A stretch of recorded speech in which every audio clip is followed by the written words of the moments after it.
This meeting is being recorded.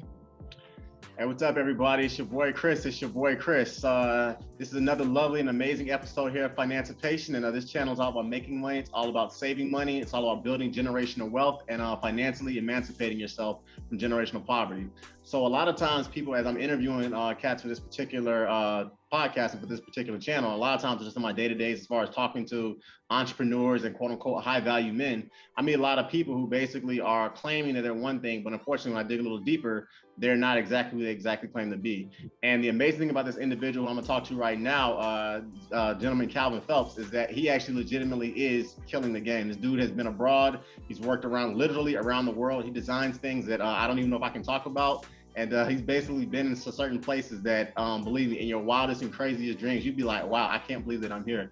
So I want to introduce his young brother because he is killing the game. And in so many different ways, I think a lot of us can learn a lot of things about ourselves as far as what we're capable of doing. It's about listening to some of the amazing things that this guy is doing with his life. So welcome to the channel, Calvin. How are you doing? I'm doing great. Thanks for having me, Chris. Sounds good.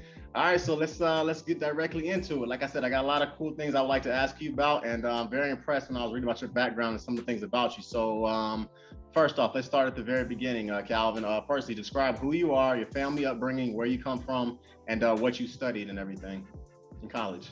Okay, so it's a pretty easy one. Name is Calvin Phelps. I'm an Army brat, so grew up moving around, born in South Carolina, but have lived in Alaska, Minnesota, California, Virginia, Connecticut, New York. Now I'm in Oklahoma City, spent 4 years in Singapore, which I think we're going to talk a bit about today.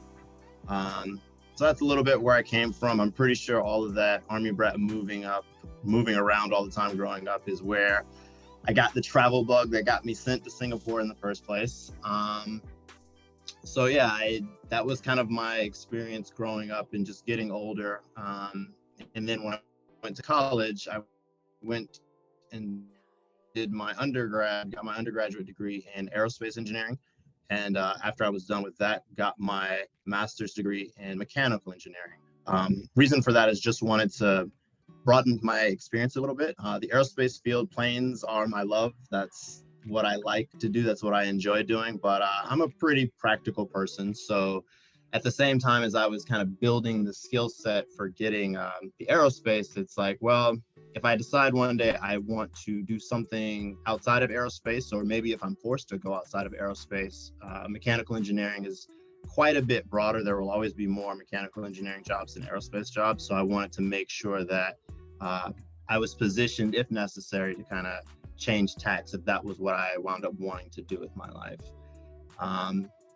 So yeah, that's pretty much, I guess, who I am. Very, very quick story, how I grew up and what I went to school for. Got you. That's very dope. That is very dope. Quick question. You said aerospace engineering. So you are an engineer of science. Did anyone listen to this podcast? A lot of people poo-poo the importance of college. I'm gonna keep it completely honest. If you get a degree in science and technology and engineering, math, healthcare, or finance, the unemployment rate right now for us as engineers is less than 1%. So basically, people, if you get a engineering degree or a degree in science and technology, engineering, or math, you're pretty much guaranteed to have a job regardless of how crappy the economy is. So I just wanted to kind of go into that. Another thing, Calvin, that you said too, I know a little bit about your background, but I want you to tell people exactly how you paid for college and how much debt you went to get your engineering degrees and your master's degrees in engineering, because a lot of people go into insanely large amounts of debt to get their college degrees. And I loved your story about how much debt you went into to pay to get your degree. So go and tell us more about that, okay? So I went into zero debt to get either of my degrees. I've been very blessed, and I got full academic scholarships to get my undergraduate degree. I'm a Park Scholar at North Carolina State University. And then when I went on to get my graduate engineering degrees at Cornell, I was a Gates Millennium Scholar and a GEM Graduate Engineering for Minorities Fellow. So yeah, I went to school for 6.5 years and I made money while I was doing it. Like I said, I've been very blessed, but one thing I will say about that is one of the things that you don't really learn when you're younger, but if you're able to get on that path, it winds up being quite important. It's called the accumulation of interest. It's essentially within modern society, kind of the more wins that you get on the front end, the more wins you're able to get on the back end. Me being a Park Scholar, that opens up the door to me later on, being a Gym Fellow of the Year. Me being a Gym Fellow of the Year, that's something that, goes on my resume when I'm actually out looking for jobs and things like that. The Gates Millennium Scholarship Program, obviously that's Bill and Melinda Gates Foundation. They're kind of full ride for both undergrad and grad school. And kind of being able to build upon all those different things.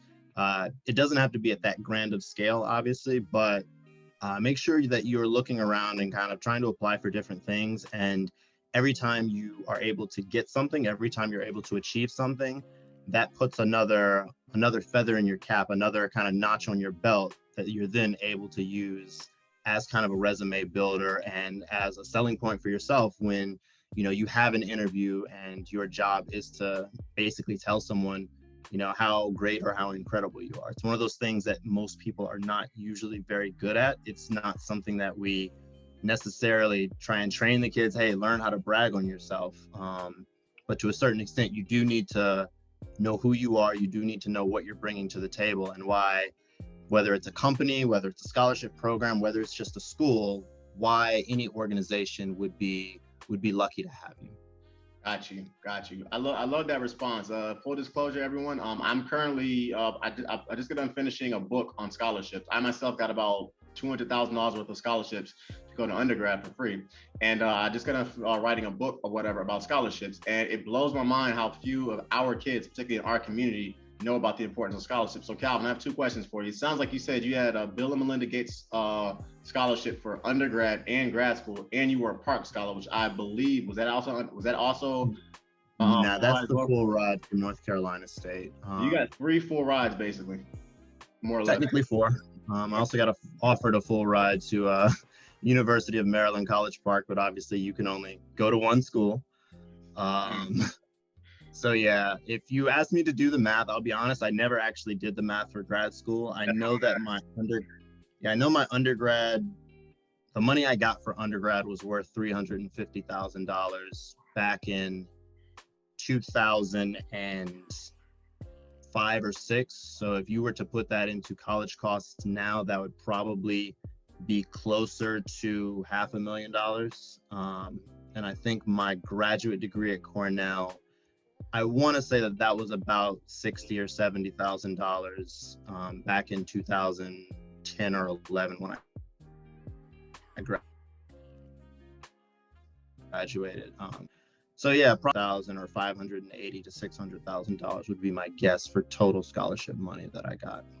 That is insane. So guys, listen to what this young man just said. He just got over $500,000 worth of free money. So Calvin had basically if he had done it the way most of us are doing it, and went to and paid for undergrad and paid for grad school, he'd be $1 million, almost $500,000 in debt. But because he got scholarships, he did it for free. So quick thing, because I want to get to you're working abroad. How in the world do you find that much money? Seriously, because you got $500,000 worth of scholarships. That's nothing to poo-poo. How did you do that? So that didn't really appreciate it at the time, but Dad was really big on wanted us to go to college, and we were a pretty working class family. Like Mom and Dad always had jobs, but they weren't making like tons and tons of money or anything. Without the scholarships, I would have been in Pell Grant qualification territory.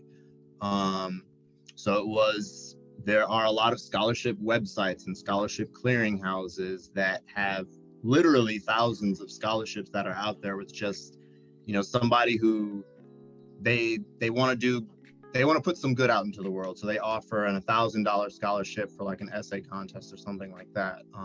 And I had to apply for at least one scholarship a week. And the funny thing is that, we're talking about, I got $500,000 worth of scholarship money, but really, I didn't win most of those smaller scholarships that I applied to. Most of the large dollar amounts that came from, the university and like the Bill and Melinda Gates scholarship, the Gates Millennium, But the thing is that it is impossible to write. It is impossible to apply for 50 resume or 50 scholarship applications and be bad at writing scholarship applications if you're actually putting in some effort. So it's kind of a process where you get, most applications are relatively similar in certain ways. So just by that process of doing scholarship after scholarship after scholarship after scholarship, you get better. You're building the things, and as you begin to win or reach to or make it to the semifinalist phase for these things, it's like, oh, this is something that I know worked well in this particular application. So now you can transfer that thing or that type of thing, that approach to writing the scholarship, to get better. And basically you're just honing your craft and getting better at it all the time. Gotcha. And you do the same for interviews as well, right? Right. For everything that has an interview, yeah, you're not going to get every single interview, but you learn something from every interview that you attend. You learn something from everything that you do if you are paying attention. So even for the things that don't go well, you learn from them. You learn how to be stronger for next time. And by all means, reach out to people who have done the things that you want to do and ask them about their experience and what was the thing that they did as they were, pursuing that same type of goal that you had that you're pursuing. Got you. So once again, everybody, like I said, I'm a scholarship guy. I got a book coming out. I've written a book, and it's gonna basically look at the comment section below. You're gonna see it. Basically, this guy basically applied for and won one scholarship a week, won over $500,000 for scholarships, got a mechanical engineering and aerospace engineering degree from an Ivy League university. NC State is a phenomenal school, but Cornell is Ivy League. So he got an Ivy League education, paid for by Bill and Melinda Gates for free. I'm not going to ask what your first job salary was coming out of college, but I know this because I'm a mechanical engineer myself. We do very well when we start interviewing and we apply for jobs. They pay us pretty well coming out of college. This brother, basically, people could start building generational wealth the second he graduated from college because he took his time and did it the right way as far as preparing for college. And that's the reason why I always harp on people about applying for scholarships and being serious about it. Calvin applied to one scholarship a week, and the man got over $500,000 to go to undergrad and graduate school for free. All right, that's my scholarship fill. I wanted to talk about that because I was blown away about how much money you got in undergrad. I got $200K myself, and I got nowhere near what you got. So that's amazing. All right, let's keep it moving. The basis of what we're going to be talking about for the most of the part of this conversation is working abroad and countries you have visited. So Calvin, I want you to describe the country that you have worked in and why you actually ultimately wanted to work abroad. Okay, so to talk about why I wanted to work abroad, I would actually need to talk about a country that I visited, but I did not work in. When I was in undergrad, my junior year, I wanted to do a study abroad, and I didn't quite know where I wanted to go. I knew that I didn't want to go to Europe because most of the kids I knew or the young people who I knew then, they were going to like Lille, France, or London in the UK, and I just wanted to do something a little bit different. But I knew that I wanted to study abroad because, like I said, I grew up moving around every 1 to 3 years. We were always somewhere else, and that just gave me an appreciation for going to a different place and seeing how different people live and getting a feel for like local and regional cultures and things of that nature. So I started looking around for a study abroad program. I really wanted to go to the Caribbean, actually. I was looking for abroad programs to UE. You just broke up, Calvin. You were looking for study abroad programs where? Where in the Caribbean? University of West Indies.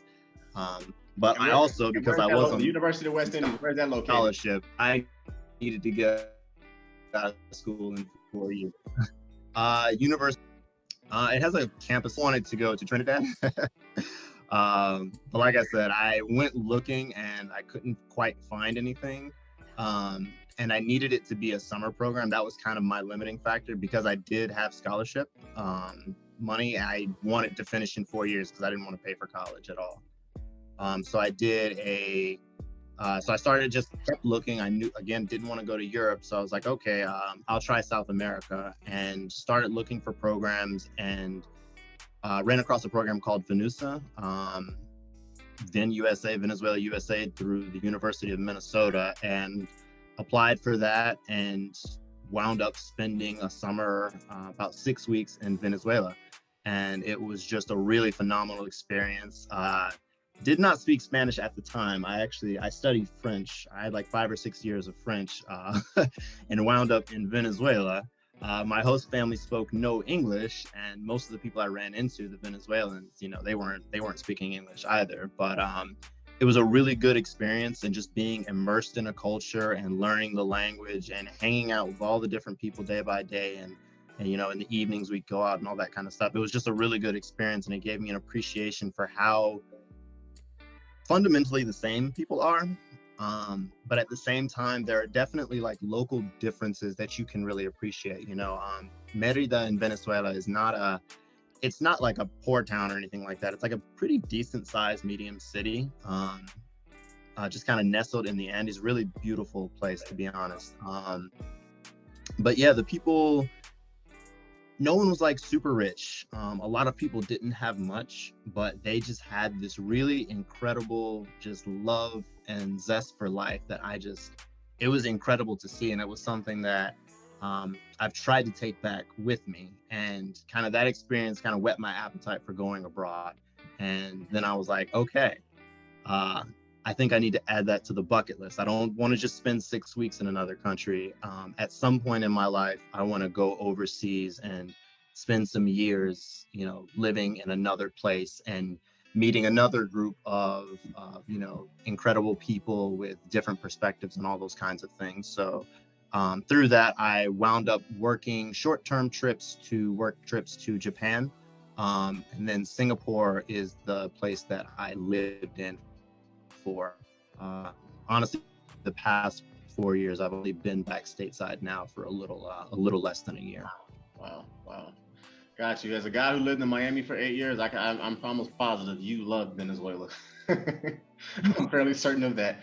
Singapore, that's pretty dope. Southeast Asia, correct? Yes. Got you. All right, cool. Tell me a little bit about Singapore. I guess first off, for my listeners out there or whatever, I have actually been to Singapore. It's a beautiful country. It's a city state, and it's one of those kind of city countries where I've been to. Toronto is another one where I could literally, if I had to get up and pick another country to live in, Singapore is one of them. Toronto and Canada would be another. But nothing about me. It's all about you. I guess first thing, Singapore. Tell me about the weather. Tell me about a little bit of the history of it, and then we'll go to the next question. Okay. Okay. So the weather is, I miss it quite a bit. It's like 30 degrees outside today in OKC. Singapore is essentially kind of Florida weather. Very tropical, equatorial. So 80 to 90 degrees all the time, always super humid. When I first moved there, I was dying. Like, how do you breathe in this air? It's way too thick, too much humidity, but weather tends to grow on you. So I definitely miss it now. Very warm. Culturally, Singapore is fairly low cultural distance from the West, from the United States. Singaporeans, they all speak 2 languages. They will speak English and a mother tongue, but if English is the only language then you would get along just fine in the country. Temperamentally, the people I met some really fantastic people in Singapore. They've got it's not a huge place, but they've got kind of this local culture of just hanging out at essentially like open food. They're called hawker centers, but they're kind of like, I guess, open air food courts, essentially, with a bunch of different stalls and, vendors or families of vendors who've been making kind of 2 or 3 kinds of dishes for like maybe a generation or something like that. And just go to a place like that, sit down, go to a bunch of different stalls and hang around and just eat with your friends for a couple hours. So yeah, it's a bit of a different culture, particularly that Singaporeans love to eat, and that's like a huge part of like Singaporean culture. As a whole, it's East Asian. It's a mixture of Chinese, Malaysian, and Indian folks mainly. Predominantly Chinese, but you've got about 20% Malay as well, and then 5 or 10% Indian, and then like the other 5% in Singapore will tend to be foreigners, expats, and the like. Got you. So it's a very nice diaspora and hodgepodge of different Asian cultures, more or less. That's kind of what it sounds like to me, with a couple expats thrown in. Yeah, it's definitely predominantly Chinese Okay. kind of influence culture, but you've definitely got kind of a mix and match of different. It's definitely a fusion culture, because you do have the Malaysian proximity. For anyone who doesn't know the geography, Singapore is basically like a tiny island kind of on the south of Malaysia, connected by a big bridge. So they've definitely got like the Malay influence as well. That's probably a big part of where like that Makan eating out culture kind of comes from, to be honest. Got you. All right, cool. I love it. You touched a little bit about this earlier, but from a professional standpoint, Calvin, how did it benefit you professionally by working abroad? Because I've gotten job opportunities to go abroad. It's never been the right opportunity, so I haven't taken it yet. God willing, one day Dubai's gonna get me. One day I will be able to work abroad, but I haven't had the opportunity yet. And I meet a lot of Black professionals, a lot of American professionals in general, who are kind of scared to work abroad. But professionally, how did you working abroad? How did that benefit you professionally? So there's a couple of different ways that working abroad will benefit you from a professional sense. So I guess first off, to start with, there are a couple of different ways to go abroad. Probably the most common way to do it is to teach English. That is something you see in Asian countries a lot. If you do that method, which is a perfectly fine thing to do, then obviously some of these professional differences, some of the differences in how you benefit professionally will manifest, obviously, just because of the nature and the context that got you sent over there in the first place. For myself, I work for a big multinational corporation, and essentially, I think I would break it down into kind of 4 different ways that you're benefiting. So the first thing is actually just being the person who raised his hand. So one of the things about being an expat is, like, it's something that I absolutely loved being, like, it's something that I love doing, but you are picking up and moving your life, and if you have a family, your family, and moving them halfway across the world. Singapore is 12,000 miles from the east coast of the United States. So I literally left everything in the States behind, and that's not something that everyone wants to do. So because that is a bit of a non-standard thing to do, you tend to wind up with a lot of visibility within your company because you are the one who's willing to go overseas and to provide that kind of a benefit to the company. The other thing is going abroad. Like, expats, at least for a major multinational, being an expat is not cheap for a company. You make out quite well just financially, because not everyone wants to do it, right? So when you're thinking about it, you're thinking, well, why are we paying this employee, 70 to 80% more than we would be paying them otherwise? It's because even if they were to double my salary, the problem that I'm fixing is worth a lot more to the company than my salary is. So expat assignments will often tend to be issues that are critical to the company. Expats are expensive. The problem that you're having on your factory floor that's putting your yield at 50%, that's a lot more expensive than the engineer that you're sending over to solve that problem. So not just being the guy who raised his hand, but being the guy who raised his hand, went over there, and then within 2 years brought 50% yield to 95% yield. That raises some heads, and that opens some doors, moving forward in your career. The third thing for me personally, it made me a better engineer. I'm a design engineer by training. That's what I came into my company doing, essentially designing individual components. And that's well and good, and I was pretty good at it. And I was always trying to keep in mind some of the practical aspects of actually making parts. But it's very different building something on your computer screen and maybe seeing it, once or twice a month on a shop floor, compared to you are working on the shop floor and you're the guy who has to understand this is how these blueprints work in practice. Once you put it on a 6-axis machine, or, oh, this is how forging lots work where, I got this batch of metal and it behaves completely differently from this other batch of metal that I had. It gave me a much better practical appreciation for how aircraft components are made.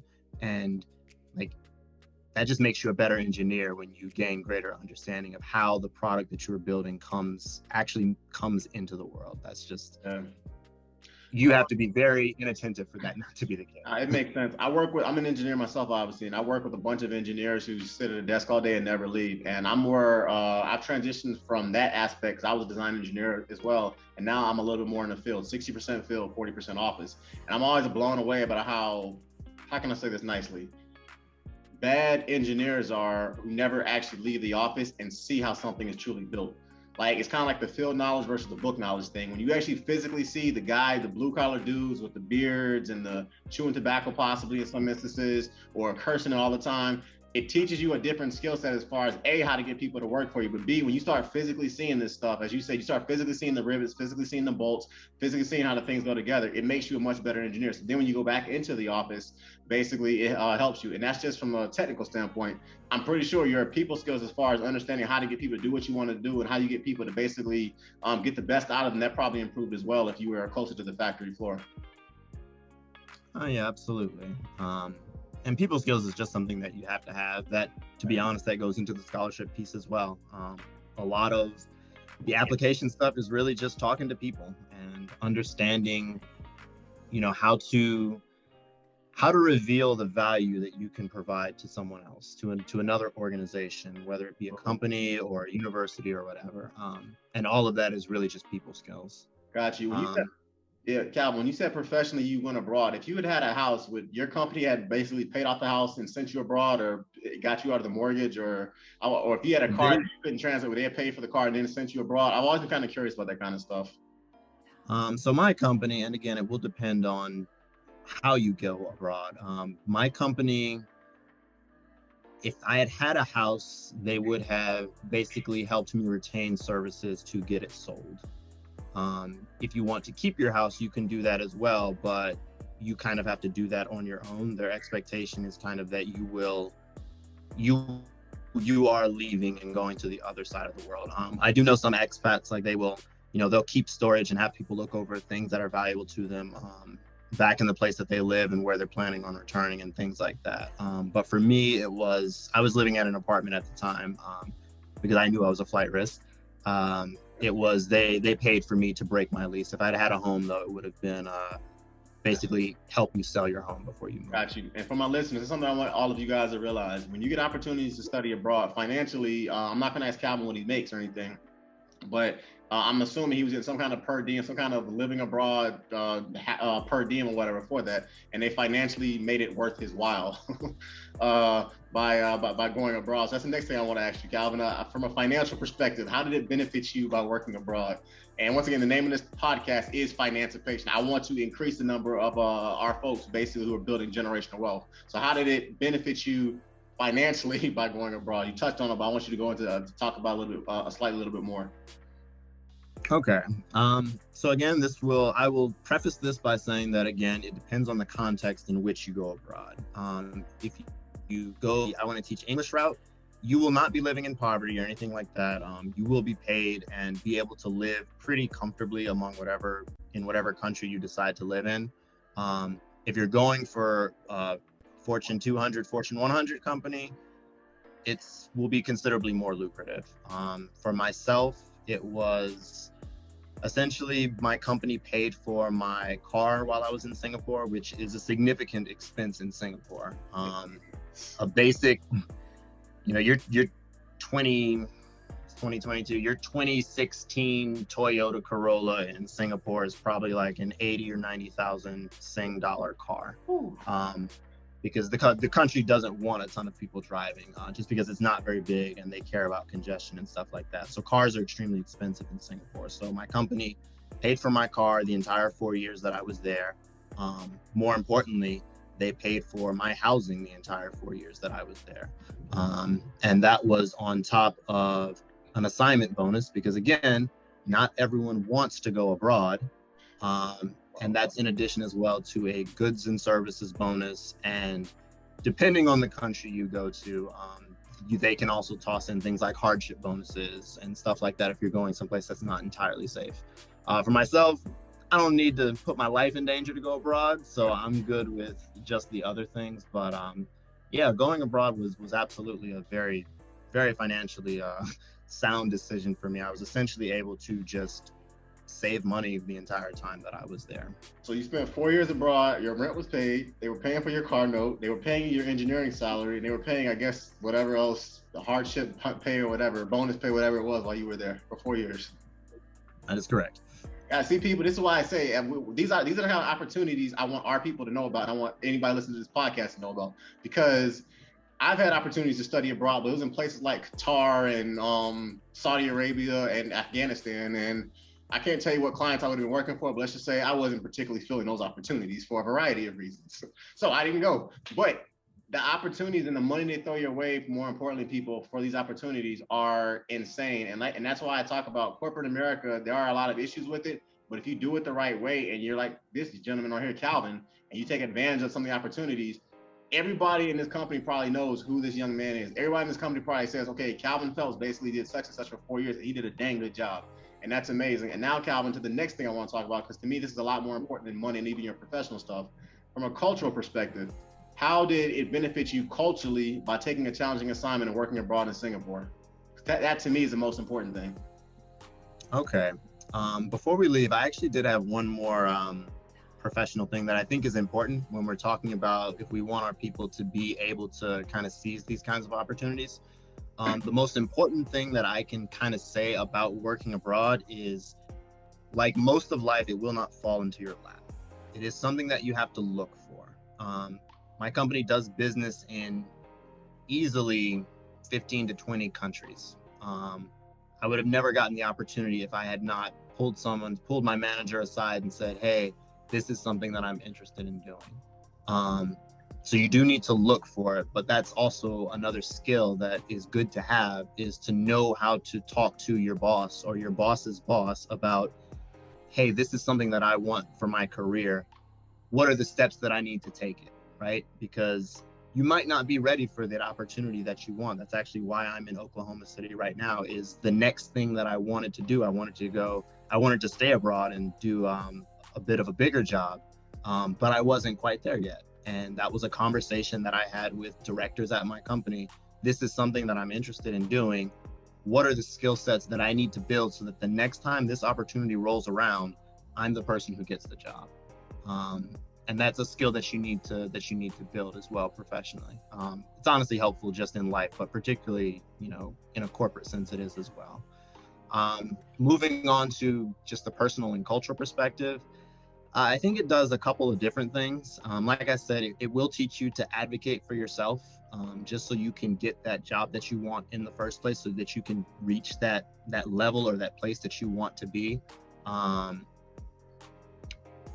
Another useful skill that I have quite a lot of, but most people tend not to, just because of the way different people grow up, is it teaches you how to uproot. And it teaches you how to build a new circle and a new place wherever it is that you land. And by all means, if you want to stay in one place and be close to the people that really matter to you, I think that that's admirable as well. I think that that's fantastic. If that's where your heart is, then by all means do that. But if you do have some flexibility in that area, then being willing to move to go someplace new and being capable of actually landing on your feet when you get there is really important. And it's always a useful skill just to know how to meet people and to know how to build new relationships and new friendships and things like that. And then the biggest thing, and the thing that really drew me to studying abroad first and then working abroad, is it gives you the opportunity to experience how other people and cultures view the world. The things that they value, how those values differ from your own. In a lot of ways, it sharpens your own feelings about your own home. I know there's definitely things that my experience in Singapore makes me view the United States in a different light. And then ultimately, the goal of kind of that juxtaposition of the cultures is, to my mind, letting iron sharpen iron and learning how to take the best things about my own culture, about being American, being a Black American, and how to combine that with that Venezuelan love for life, no matter what's going on, or how to combine it with that Singaporean spirit of just getting together with people who were important to you and hanging out and wasting an afternoon or an evening eating together and just shooting the breeze. So just giving yourself the opportunity to learn and to see how other people live and view the world, and using that to strengthen your own life and to strengthen your own perspective as you continue to move forward with your own journey. Man, Calvin, you said a mouthful about that. I meant to ask you this about Venezuela. Was that pre-Hugo Chavez or Hugo Chavez? That was during Hugo Chavez. That was before he died. He was still alive. All right, got you. Was it before he started going kind of what we know him for? Or was it kind of right? It was not as, he was obviously always socialist. Merida was not, it was a pretty professional city, so it wasn't a particularly, it wasn't really just full of Chavistas. But I mean, the country was definitely stable while I was there. Got you. It was before things started to fall apart. Yeah, I lived in Miami for 8 years. I worked with a lot of Venezuelans, hung out with a lot of Venezuelans, so I kind of saw the tail end of a lot of that. But that's kind of just kind of the way that it is. One thing you said that I loved was about being able to get up on that roof. I am married to a beautiful immigrant woman. She came here. She came here basically as a teenager, more or less, and I grew up around a lot of immigrants. We did, and growing and being in that environment. One thing I've always said about immigrants is that it's amazing how they'll get up and leave everything they know, everyone that they know, to go to a country, in this case, the United States, to try to build a life where they don't know anyone most of the time. They don't know where to go. And within, typically speaking, 15 to 20 years, they're doing better than a lot of Americans are. It takes a very special type of person to do that. And I think that's one reason why immigrants are so successful regardless of the country they move to, because they can't fail. They can't go back to where they started off. And that's for life or whatever. When you were talking about that, Calvin, you had a glint in your eyes in regards to how Venezuelans view life and how Singaporeans view life. And that's a beautiful thing. And I saw that same immigrant spirit that I see in my wife, I just saw in your eyes, and you just kind of talking about that. And that's pretty dope. It's very dope, actually. So, yep. Let's keep it moving. Singapore is obviously a very Asian country. You talked about the different types of cultures that are there. I'll be completely honest. I'm gonna cut right to the chase. What was it like being a Black man over there? Because it's something I just got a message on my phone about that. Somebody wanted me to ask that question. What was it like being a brother in Southeast Asia? I know when I was there, I felt like friggin' LeBron James as far as tall I was. So what was it like when you were over there? So it will depend again on where exactly you go. But overall, the thing that I will say is my time, the past 4 years felt a lot more about being an American in Asia as opposed to being a Black man in Asia. The nationality tends to be more dispositive in my experience. More particularly, Singapore is pretty cosmopolitan. So there's not a ton of Black people, I'll be completely honest. There's not a ton. But at the same time, they're used to foreigners. So the lens that you get viewed through is, oh, you're a foreigner. Drill it down a little bit, oh, you're an American. And that tended to be the more, like I said, the more dispositive kind of thing there. Tokyo was very similar. Tokyo is a massive city. And even though Japan is overwhelmingly ethnic Japanese, Tokyo sees different folks. So no one in Tokyo is really going to be batting an eye at you. And the Japanese, they're pretty accommodating to Westerners, I will say. So like Tokyo, you won't really run into anything. Once you start getting into some of the more provincial places, maybe you visit Tatsuno or even Kyoto, you might get an interesting conversation with like an old man who wants to practice his English and who like strike a random conversation with you on the street about, oh, what are you doing in Japan? But I had positive experiences for the most part on that, for sure. Got you. To the people that don't know, I did Muay Thai and I boxed on a very competitive level. I actually got offers to do it professionally, and I had a couple buddies of mine. I decided to go the engineering route for a variety of reasons. I like my brains, but it's still something I actually still do to this day, as often as I can. But I had a couple buddies who did actually make a career out of professional fighting, whether it was Muay Thai, mixed martial arts, or boxing, and a lot of them had a bunch of fights in Asia. And they had some interesting experiences from a racial perspective. They were fighting in very small cities, and some of the stories they were telling me, it felt like Alabama 1910. But that was just, I guess, their experiences. So how about you, Calvin? Racism in Asia, did you experience that? It doesn't sound like that was your experience at all from the way it sounds. Yeah, so I will say, first of all, my experience is my experience, right? And it depends on context. The countries in Asia are pretty different. When COVID popped off in China, like I was hearing stories about like how Africans were being treated, like trying to go to market and things like that. Vietnam felt different than, like I said, Singapore. But my experience was pretty much just Singapore. And when I would visit other countries, it would tend to be either a place like Indonesia, which like they've got their own things. Like the trick to think, I think, is people are people. And to a certain extent, that means, yes, people are racist everywhere. It does not actually matter where you go. There will be some lens of culture that will be problematic. If you're in Africa, maybe it will be some tribalism. If you're in Asia, if you're in Japan, Westerners, I said, are treated pretty well. And I use the word Westerner pretty intentionally because if you are Korean or Chinese working in Japan, your experience will be different than mine was. I've heard. Singapore, they are pretty, they're actually a fairly harmonious society. But the interesting thing about the way that they achieve that is the government mandates a certain level of things. So within their public housing and within they have a national service, so they have a draft. They intentionally make sure that the units match the demographics of the country. They intentionally make sure that the demographics of a housing unit, of an apartment complex, a massive high rise, that it matches the demographics of the country so that people are forced to be integrated with one another and to see one another. So 20% of Singapore is, I don't know, Korean. That means 20% of that housing product has to be Korean. That's kind of what you're saying? Yeah. Wow. Yeah. So 20% would be Malay for Singapore. And yeah, if you were to go to an HDB flat and you were to break it down, it would be close to that 20% within that complex.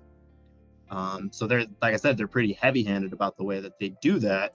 But they had one instance of race riots pretty early in their history, and in a very Singaporean way, they were like, well, not doing that again. So here's how we're going to fix that. And, that's one of the ways that they did it. But like I said, in general, I had good experiences.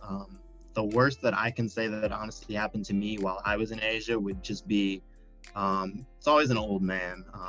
Maybe some politically incorrect questions that you get asked. And it's annoying and it's frustrating, but give me an example. 4 years, give me an example. Like, so at church one time, actually, an old guy asked me, so back home they call you nigger. I was like, excuse me? Wow. He's like, they call you nigger back home. I was like, no, they don't. That would be extremely rude and we would have a problem if that happened. Wow. Another time a guy asked me if I had grown up in a ghetto. And I was like, no. The majority of Black and Americans are actually middle class. I didn't grow up in a ghetto. So stuff like that, like I said, it's annoying and it's frustrating. But what I will say is that in my experience, it never came from a malicious place. Yeah. It tended to come from the fact that there just aren't Black people in Singapore. There aren't Black Americans in particular in Singapore. There are a couple like Africans studying and things like that. So the only exposure they have to our culture is whatever makes it to them in our media, which is not really where you want to get hip hop and Fox News. Realistic Yeah. So that was my experience. Overwhelmingly, I can definitely say it was positive, and I didn't run into any issues on my end. I'm sure that they exist. I'm sure that you absolutely can, but it was not my experience. Got you.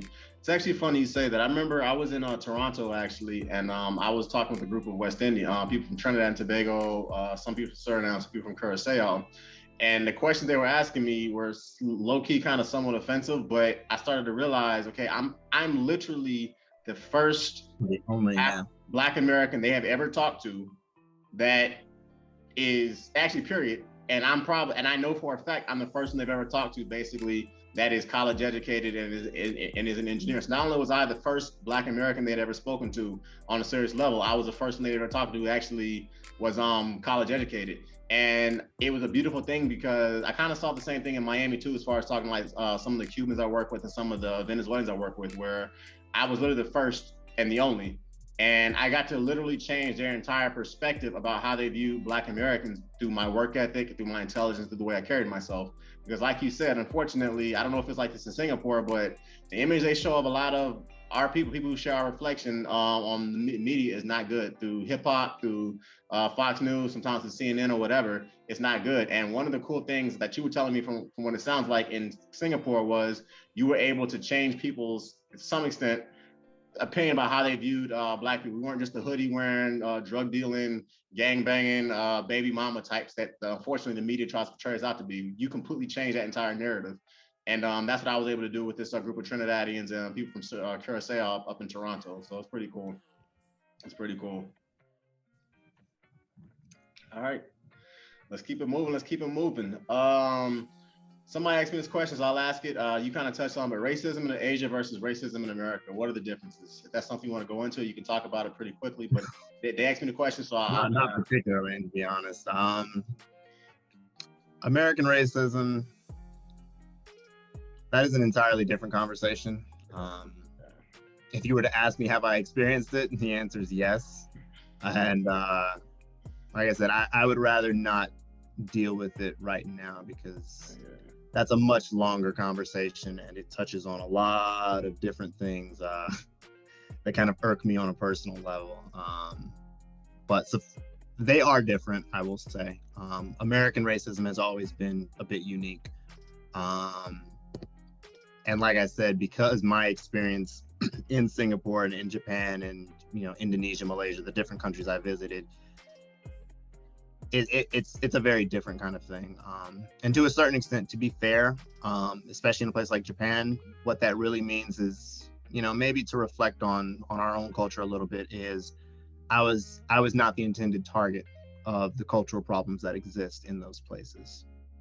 So it's very much the things that they do have, because again, people are people, everyone's got their thing. I was on the outside of that dynamic, and if I'm being completely honest, it was nice to be on the outside of that dynamic for once. I feel you. I studied mechanical engineering with a gentleman. I'll keep it. I won't say his name, but he is actually an electrical engineer now, PhD electrical engineering student, teaching at Georgia Tech, and he's a professional Muay Thai fighter. He's of Korean descent, and one day a Chinese gentleman walked into our gym, and I don't know what he said to this particular guy, and on that way, but he beat the absolute brakes off of this Chinese guy. I don't know what the history is between the countries, and like you said, it's kind of interesting seeing quote unquote racism, but you're not the intended target of it. And it's interesting when you go abroad, because I've seen that in Europe, I've seen that in different countries where I'm like, man, this is some racist ish that I'm seeing, but I'm not actually the target of this for a change. It feels kind of strange. So it doesn't make it right, but it's but it is a thing. It is a dynamic for sure. Definitely. All right, let's keep it moving, because we can talk all night about racism. Unfortunately, that's just what it is. I want to go to some much cooler questions. Singapore, I loved it when I was there. What was one of the coolest things, Calvin, about living and working in Singapore? So top three things, coolest experiences about working abroad in Singapore. What were they? So these might actually seem really pedestrian to other people. But one of the thing that I actually miss the most about Singapore, from an activity standpoint, is the COVID habit that I picked up during lockdown was I started running. And I used to run along the beach. And the thing about Singapore is insanely safe. There is basically no petty crime. You can literally walk around basically any part of the island at 2 or 3 o'clock in the morning and not even have a hint of worry about being accosted or anything like that.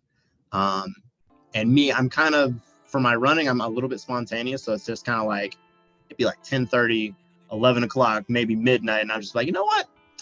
I want to go for a run. And I could just do it. I could just pick up, I would go outside, put my headphones in, and I would run 2 or 3 miles along, the side of the beach with the beach to my right, hear the waves through my music and maybe pass the occasional runner or biker and just be able to just run and chill and vibe and never have to worry about, whether or not that was a smart decision. I think when I moved to OKC, I think the 4th day I was here, I was driving somewhere and on the radio, they were saying somebody had gotten shot like 4 blocks from where I live. It's just like, well, guess I'm welcome back to America. So now I don't run at night anymore. And I miss that freedom of just being able to just be out in a place and legitimately not ever have to worry about like, oh, is this the smart thing to do right now? Is this, is it safe to do this? It's one of those things that we don't really think about in the States because, like, obviously don't go out and do stupid stuff. Don't go running at 1 o'clock in the morning. That's a terrible idea. But Singapore kind of challenged me, like, why is that a terrible idea? Like, why can't you just go running and not have to worry about things like that? So I really miss that about Singapore. Other than that, I will say, so Singapore, like I said, or like you said, it's a city state, so it's very small, but it is a hub. So you can exhaust the quote unquote things to do in Singapore very quickly. But at the same time, it's really cheap to get flights to basically anywhere else in Southeast Asia. And it's not too bad to go to, the rest of East Asia or Oceania, New Zealand, Australia, if you want to get there.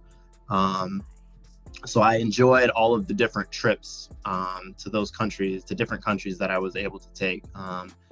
I did a fair amount of like traveling on my own, but the thing that I really liked was actually just going out with my friend groups, and we would plan like kind of big trips of like 11 to 12 days where we'd go to Vietnam or Indonesia or New Zealand. The last trip I was supposed to take was actually Korea, and it got canceled like 3 days before I was able to go because of COVID. But I really liked being able to go on those kinds of long trips with just like a group of 6 to 7 other, young professionals or whatever, and just drive around or ride around in a different country and go hiking or go on a boat in Vietnam, visit a war museum in Vietnam, in Hanoi. That was very interesting. What was that like being an American going to Vietnam? Because America has not done very well in Southeast Asia. You go back to the Korean War or go back to Vietnam. Like, is there still like some hostility between our countries? Because so not in the experience that I had. It is a different experience though. So first off, if you want to go to Vietnam, you will need a visa as an American. It is not one of the places that you can just go to. You do actually need a visa. I guess you can just go. You can actually get a visa at the airport. That's what I did because I was stupid and didn't realize that I needed the visa before I got on that plane. So don't do that. Always check to see if you need a visa to go someplace. But yeah, my experience in Vietnam was like, I don't think a ton of people knew I was American, but even if they had, I don't think it really would have mattered. It was very interesting kind of seeing the lingering French influence there. Some of the best French food I've ever gotten, I got in Vietnam. And it's one of those things that it makes complete sense. Like, why wouldn't there be fantastic French food in Vietnam? But it's just one of those things that I never thought about.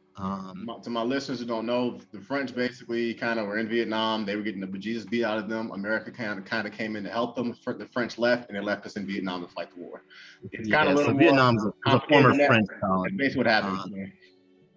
So there's a lot of French influence still left in Vietnam, and it's interesting actually because as a French citizen, you actually do not need a visa to go to Vietnam, even though the Vietnamese fought the French for much longer than they fought the United States.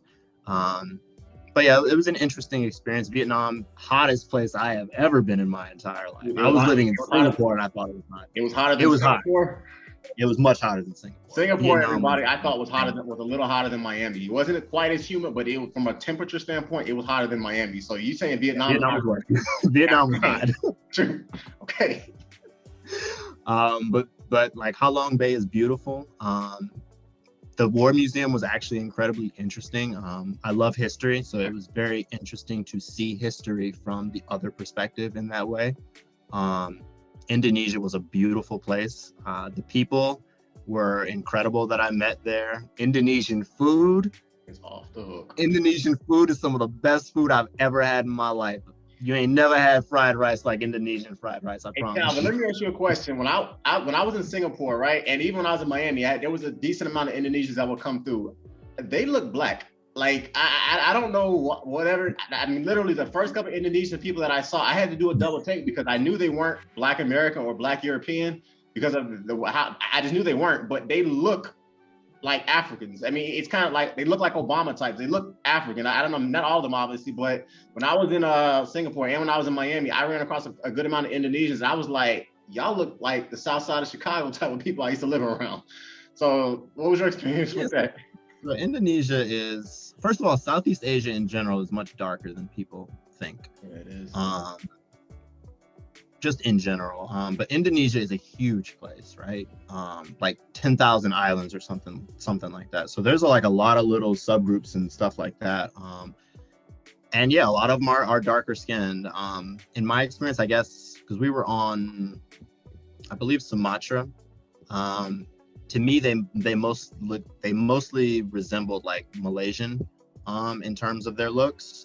But again, even Malaysian, that can be a very broad group as well. But yeah, I mean, that Obama look is definitely would not be uncommon in Indonesia, depending on where in Indonesia you are, you know.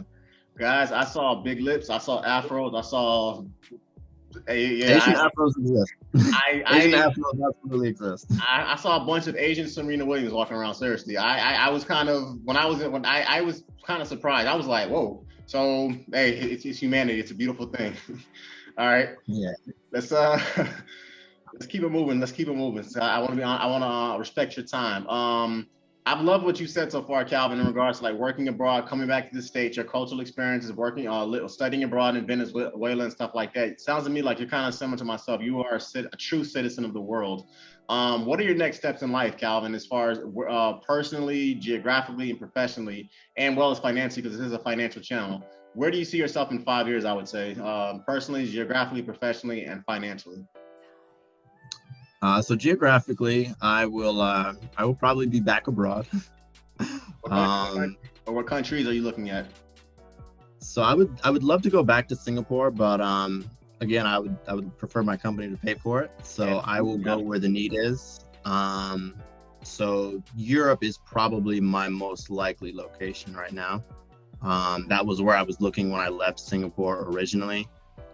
Which country, that will, like I said, it will just depend on kind of, you know, what the company needs at the time that I'm applying for it. But I mean, we sent someone to Sweden this year. The job I was looking at previously, there was opportunities in Netherlands. There was another opportunity in Madrid. Poland is usually on the list. We will see how Eastern Europe, I guess, settles down moving forward. Yeah. But yeah, so there's a couple different opportunities. I will say that I would personally love to go back to Singapore. I had a fantastic experience there, so I'd be happy to do it again. In terms of, I guess, financially, I mean, I have goals, I have investments and things like that. I did very well in Singapore. I'm doing quite well now, and I'd like to see my investments mature. I'm not a particularly, I guess, materialistic person. My goal is to make sure that I always have enough money to do the things that I want to do without ever having to wonder, you know, do I have enough to do this or can I afford this? So another item on the bucket list next that I'm going to get checked off is I want to get my pilot's license. That is not a cheap thing to do, but I'm in a place where I can, I'm going to get my pilot's license. The money is basically irrelevant to that happening because I have the resources that I need to do it. And just kind of moving forward, I would like to continue to be able to build on that kind of thing where it's like, hey, I want to do a thing. I'm not going to buy a yacht. I don't need yacht money. But I do want money to say, oh, I want to visit Europe, maybe not for work, or I want to go back to Singapore and visit some of the friends that I made in Asia. So that's what I want to do financially, I guess. And then personally, this might sound a little strange based on the conversation that we've had. But I would like to build deeper roots. Being an Army brat gave me my travel bug. It gave me the opportunity to travel the world and do amazing things. But one of the side effects of moving every 2 or 3 years is you can tend to approach people in relationships in a way that's like, oh, it's really nice meeting you. Fantastic. We've built this friendship, but in 2 or 3 years, I'm going to be gone.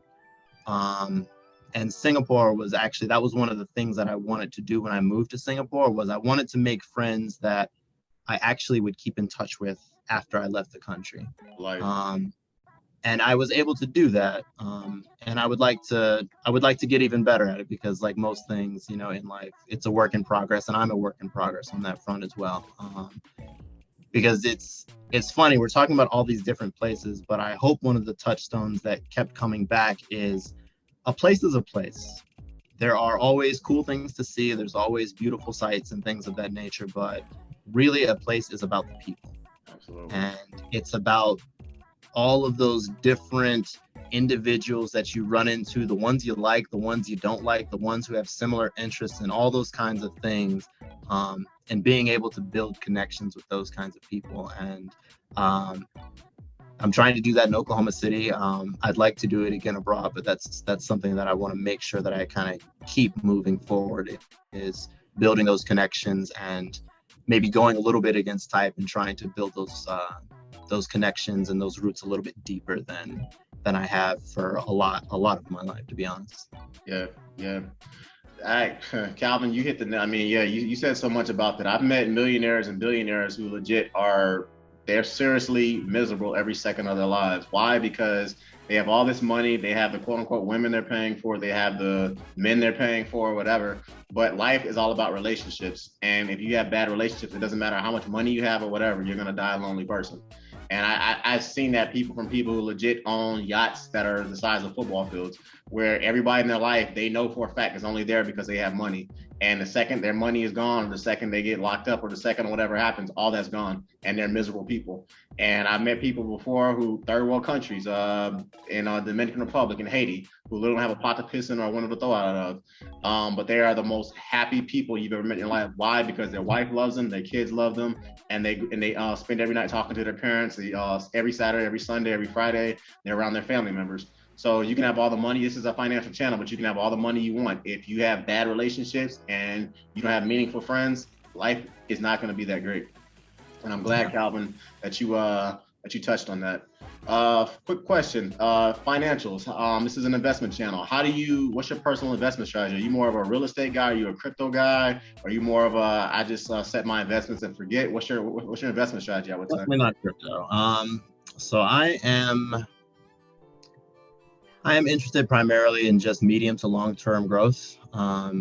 Shorter term things, I just don't have the level of energy or care that I would need to keep track of shorter term items, things that are very volatile that you have to pay attention to.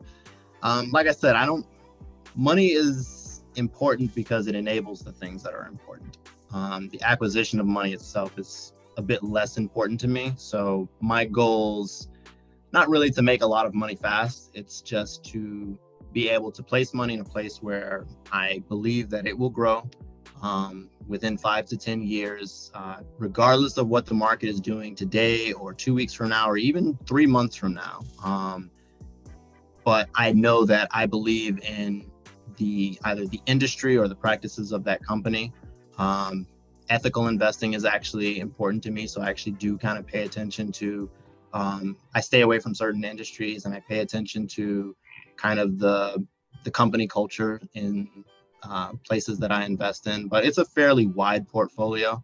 And like I said, it's mostly tuned to medium to long-term growth. And for myself, I am pretty conservative. My investments are not incredibly conservative though, because I'm okay to, my investment money is my play money essentially. If I were to lose it all tomorrow, I would be incredibly annoyed, but it would not materially impact my life at all. And that's not to say that I don't have a lot of money in investments, because I do, but I also have savings to where if I lost everything and if I lost my job, I would not be worried about anything for like even a year if I had to go without working. I love it. I love it. I love it. That's, me and you could talk literally all day. I could have an entire podcast and section on that alone, just in regards to if you lost your job, you could go an entire year not having to work.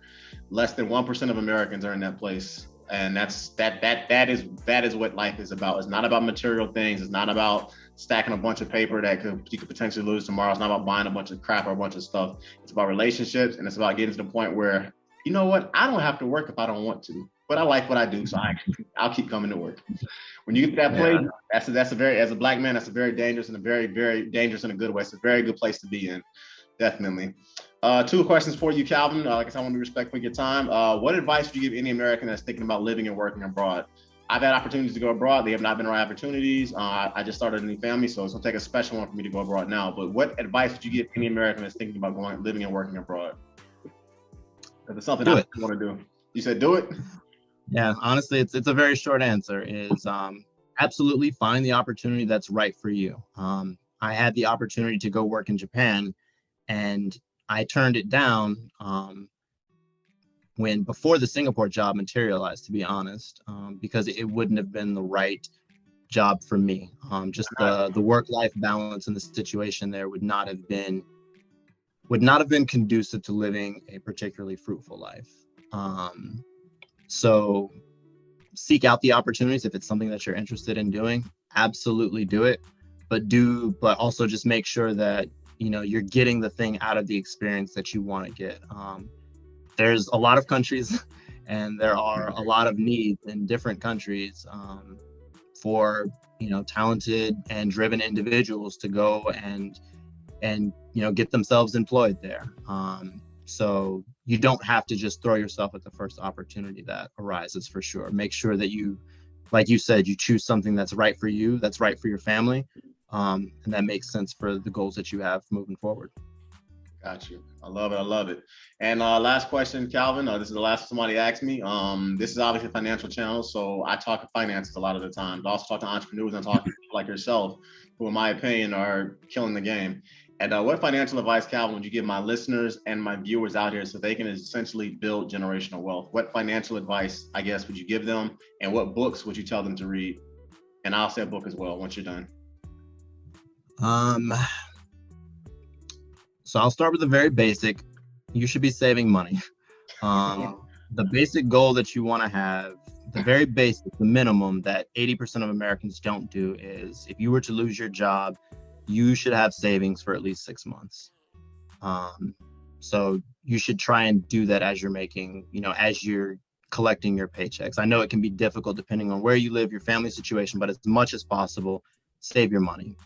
The second thing I would say is, there's a saying, and apologies to whoever said it first because I don't know, but show me your budget and I will show you your priorities. The things that, and it's true for your schedule as well, the things that we say are important to us are not necessarily the things that are actually important to us. The things that you put your time and the things that you put your resources to are the things that actually matter by your actions, right? So a good exercise for you to do is every couple of months or whatever cadence makes sense, take a look at your budget, and not necessarily just from an inflow-outflow perspective, but pay attention to what percentage of your money is going towards what things. And if you find that there's a misalignment between the things that you say you value or the things that you believe you value and where your money is actually going or where your time is actually going, then I would consider that an opportunity to readjust and maybe align your actual your time and your expenses with the things that you want to actually be important to you, to the goals that you truly have for your life.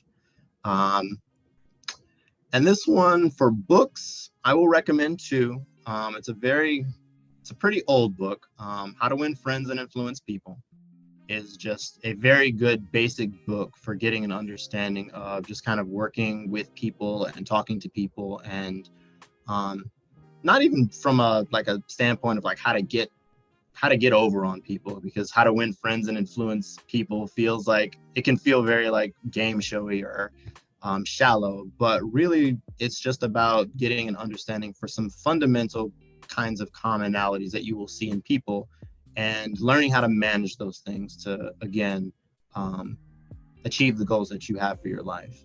And then a book I would recommend is The Millionaire Next Door. And that actually ties into the last thing that I will say. My last recommendation is I've been very blessed in my life, and I've been able to meet and spend time and talk with a decent number of millionaires, people who flip businesses, own their own businesses, CEOs of Fortune 1 and 200 companies and things like that. And one of the things that I have learned, or one of the things I have noticed, is that oftentimes in life, the presence of money and the appearance of money are inversely related. And what I mean by that is the people who have a lot of money oftentimes very much don't look like they have a lot of money. Yep. And the thing to remember is that what you actually care about, what you actually want, is the presence of money, not the appearance of the presence of money. You should care about actually having the resources to do the things that you want to do, not about people thinking that you have the resources to do the things that you want to do. Like I don't look like a hobo. I look pretty decent, I like to think, but I'm pretty confident in stating that anyone who I pass on the street, or even people who I work with, would probably significantly underestimate my net worth. And that's okay, because it doesn't matter if they think that I have money. The important thing is that when I say I want to go get that pilot's license, the $10,000 to $15,000 that costs doesn't mean anything to me. Or if I say I want to go and visit Singapore again, or I want to fly to Japan, or I want to get that trip to Korea, that the money is available and I can spend it without having to worry. So just remember, like, the thing that you actually want, the thing that's actually important for your financial and life goals, is to have access to those resources. Whether it looks like you do or not, considerably less important. That a lot of times, some of those unassuming people, and the people who don't look like they have it, you might want to have a conversation with them, because a lot of times folks like that can surprise you, and they can give you some really, really valuable life lessons about just how to approach life and how to approach, financial emancipation, if that's what, you want. But yeah, just appreciate that a lot of times real power doesn't have to flaunt it. Exactly. Yep. You can walk softly and carry a big financial stick. Absolutely. I remember one time I was working for this particular company. I won't say the name of it. And my coworkers ragged on me because I basically bagged my lunch every day. And there was a very big fight this weekend, and all the guys would get together and talk about the fight. And that particular weekend, a guy pulled me. I was like, "Chris, was that you on television?" I was like, "Yeah, that was me." They're like, "What happened?" I was like, "After work, I literally flew to Vegas, sat ringside, saw the fight, and then flew back to Miami." And they were like, "Dude, how did you do that?" I was like, "Well, y'all are sitting there laughing at me basically with all these times I'm bagging my lunch, and y'all are going out here spending $10 to $15 a day for lunch. I've always bagged it, and the money that I saved basically bagging it, I basically been able to buy a ticket that was worth several $1,000s. I'll say it that way. But basically, people, on a serious note, that's what it is about. Like Calvin said, the money, The Millionaire Next Door, phenomenal book, one of my personal favorites. Read that book. It basically tells you the cats who are really pulling weight, and the ones who are really basically stacking paper, and the ones who are really financially emancipating themselves from generational poverty. Generally speaking, it's a guy you see walking. You walk by him every day on the subway. You sit next to him every day on the bus. It's generally speaking the ones who have the presence of money. They don't look like, they're not who you think they're. They're not wearing the flashy chains. They're not basically driving the humongous yachts or whatever. So I love what you said about that, Calvin. I love what you said about that. And I'll answer the question as well. In addition to the 2 books that you talked about, How to Win Friends and Influence People, one of my favorite books. If you want to get into sales or you just want to be a better human being in general and get more people to like you, read that book. It teaches you how to do it. The book I'm going to recommend everybody is Tony Robbins' Money Master the Game. Phenomenal book, phenomenal read. Tony Robbins he's a great guy. He has a lot of different interests in his life and has a very remarkable childhood and upbringing. So anyone listening to this podcast, readers or leaders, I would definitely say Money Master the Game. That's the book that I'm going to recommend. And I really love this interview, Calvin.